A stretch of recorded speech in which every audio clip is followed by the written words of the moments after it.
What's going on, everybody? We back again. Another episode of Coffee Talks where I'm curating some of my favorite coffee roasters and leadership talks. And I got a good one today. Irving Farm out of New York. This is a Da Benza. Ruin the name, so do not Google me because it is wrong. I know it. Ethiopia, because you know your boy likes that Ethiopia. This is an awesome coffee. Now the notes on here is blueberry, cola, and vanilla. Which cola really intrigued me. And I'll tell you why they probably say that cola. Because you're getting a really heavy blueberry vanilla vibe to it, which means it almost feels like it is something added to it. It's a very fruity coffee, but it's straight the beans, right? No added, it ain't no flavor coffee, but it is so distinct with its flavor. It's really punching you and it's sweet.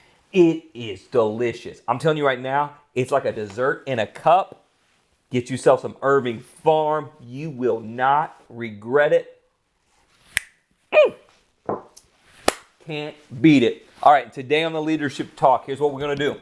Starting a new series with this Leadership Talk. We're going to be hitting you with John Maxwell, 21 Irrefutable Laws. Now, here's what I'm going to tell you.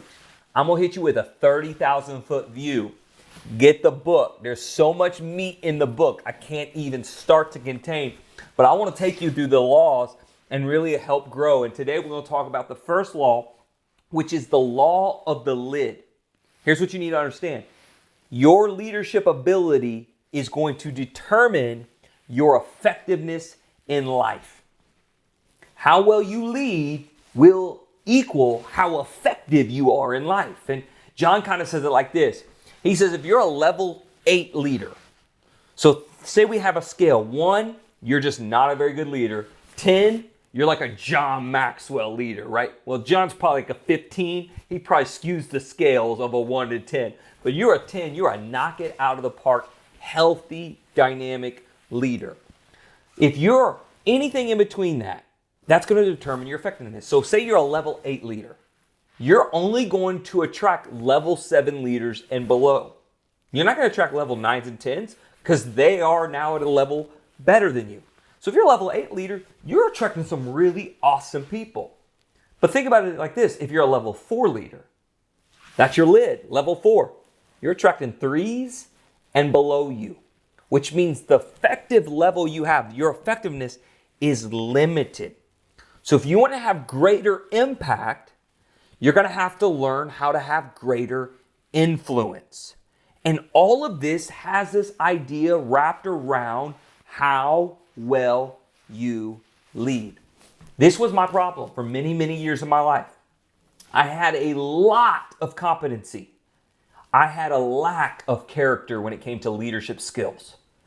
I was very skilled when it came to creative thinking and being innovative and having ideas and even looking at things and going, this is where the curve is happening and this is where culture is shifting. I was really good at that. And I had a lot of skills. I was a good communicator. I was good at building excitement. I was really good at that. I lacked leadership ability. I was like a level 4 leader, level 3 leader, maybe a 2 even.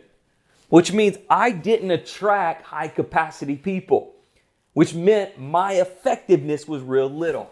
And I started realizing if I was going to go to that next level, I had to grow my character when it came to leadership, not just my competency. I had to start building myself as a leader. I had to start learning leadership values and learning how to lead people and how to communicate to a team, not just to an audience. I had to learn how to build myself the disciplines to have systems and look at things systematically and how to structure an organization in a healthy way. I had to raise my leadership lid, my level, so I could start attracting more and having more effectiveness. Some of you have great ideas, great vision, great ambition, but you have a low lid and you wonder why you're not seeing anything happen in your life. You got to raise your lid. Here's what I know though. This is the great thing about leadership. It multiplies, which means when you grow in your leadership, it's not 2 + 2 = 4, right? When you grow in your leadership, it's a multiplying effect that's going to start compounding inside of your organization, which means as you start going, the growth seems slow at first, but you start building momentum and it starts expanding and start growing in the lives of the people around you, you can start seeing those dreams, those ideas, those visions start actually becoming something you live in your life. So how do we do it? Let's get practical. How do you raise the lid? First thing you need to do is you've got to be focused. Cannot be a wanderer in your life. So here's what I want you to do. What is the major goals you want to accomplish? List it out. I'm not talking about, hey, I want to make sure I take the trash out every week. I'm talking about major goals. I want to get this position in my workplace. I want to go to college for this degree. I want to pay off all my debt. Or what is a large goal that's like a year or longer process for you to obtain? What is something you got to work towards? List it out.